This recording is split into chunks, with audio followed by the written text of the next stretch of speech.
Professor José Alonso from the Committee for Development Policy, because they have done quite a bit of work to help delve into this. So, Professor, can you tell us a little bit more about your recommendations on this?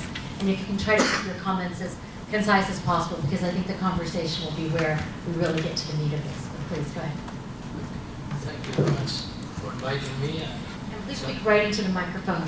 Yeah, it's a pleasure to be here in this important and interesting discussion. In the last plenary, the Committee for Development Policy studied and discussed the DAX proposal on TOST as a more comprehensive measure of official support for development. And the committee acknowledged the need for new data and approaches on development financing in order to embrace in a more comprehensive way those areas, actors, and instruments involved in supporting an inclusive and sustainable development agenda. However, the committee identified some controversial aspects in the proposal and suggests some recommendations about it. I'm going to base my presentation partially on the CDP views, but also I would suggest some other critical aspects that could be considered in the debate. I will focus my presentation very briefly in 5 aspects: the definition of TOST, the eligibility of its components, the different criteria of reporting for providers and recipients, the relation between ODA and TOST, and finally, the mobilization of private resources. Regarding the definition, in accordance with the TAC, TOST was created to adapt development financing measures to the new international landscape characterized for a broader development agenda, the increasing importance of new donors and the presence of new instruments for supporting development. TOST is a measure of external finance that includes all officially supported resource flows to promote sustainable development at all levels, national, regional, and global, and regardless their concessionality levels. The CDP recognizes the convenience of widening the focus on development cooperation, considering those means of development support that operate beyond ODA, but considers that the DAX proposal should be better justified. The DAC should offer an appropriate narrative of why a new aggregate measure, such as TOST, is needed, adapting the process for defining the new measure to that narrative. 3 questions could be arising here. Firstly, the DAC presents TOST as a response to the new 2030 agenda, but we should remind that the OECD mandate for defining the new measure was agreed in 2012, prior to the discussion of the 2030 agenda. Its origin, an important purpose behind the initiative was to offer a more complete and satisfactory image of donors' contributions to the international development effort in a moment in which ODA is stagnant as a consequence of the public expenses shortcuts, and what the new providers, some of them coming from the South, seem more active through South-South cooperation. It is reasonable that donors want a better recognition of their contributions to development financing, but this should not be the main purpose of the new measure.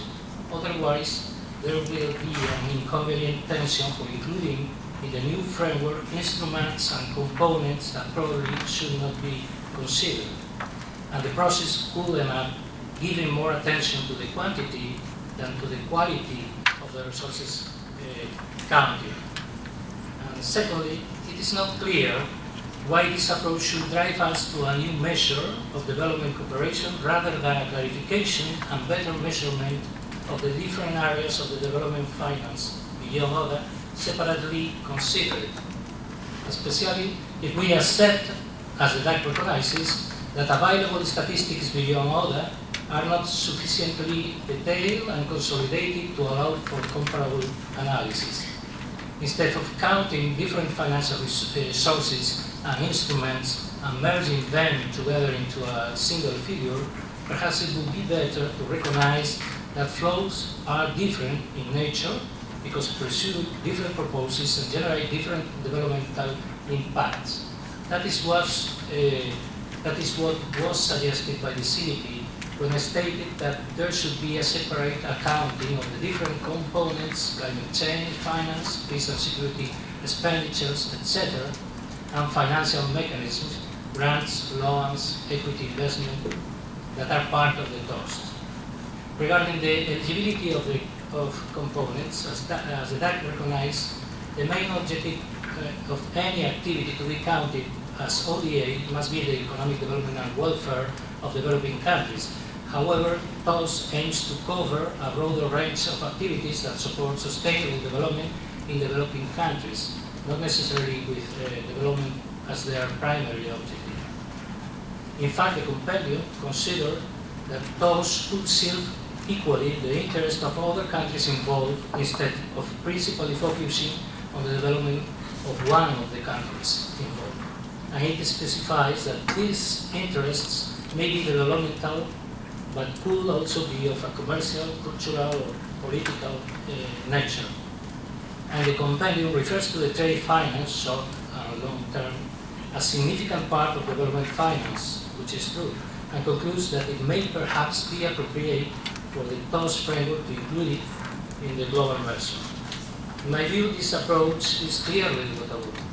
In the OECD proposal, TOS will count all resources mobilized by official funds with expected development impacts even if development is not their main purpose. The problem is, should we count all sources with potential development impact, or only those that are promoted for development purposes? That is, those that deliberately try to correct market asymmetries. Self-interest activities may have a developmental impact, but this should not be a criterion for being then counted as TOS. In this sense, the position of the CDP is clear. TOS should preserve the developmental purpose of its components and their clear aligning with the recipient country priorities, rejecting those mechanisms, such as export credits, that are mainly oriented to promote donors' interest. And related to this position, perhaps would be more useful to shift the debate from the financing for development area, in which TOS is located, towards the development cooperation field, more concerned with the quality of the relations between partners. With another colleague, I define development cooperation as all international intervention and activities, public and private, specifically intended to support development through action that would not be promoted, or at least not in the same way, by the market alone. 3 discrepancies between recipient perspective and provider perspective. In accordance with the DAC, TOS will be composed of 2 measures, one that relates to the recipient perspective and one that relates to the provider perspective. The respective sums will not be equivalent, basically because components considered in each case are not the same. While the recipient perspective measure considers all officially supported cross-border resource flows, the provider perspective measure will capture not only funds channeled by official providers directly or through core contributions to multilateral institutions, but also those resources mobilized by multilateral institutions, mechanisms for mitigating risks, even if they do not imply disbursement, contributions to international public goods that are difficultly located, and in donor costs. In my view, this discrepancy is to be a source of confusion. While the recipient perspective is clear, the provider perspective artificially enlarges the perimeter considered. It is difficult to avoid the feeling that the provider perspective seems to be guided by the principle of the more the better. In this regard, the CDP position is clear. TOS should be based on accounting cross-border flows only. In that sense, neither refugee costs nor administrative expenses should be part of TOS. And in the same line, it considered that only those expenditures related to global public goods that involve cross-border transactions should be registered as TOS.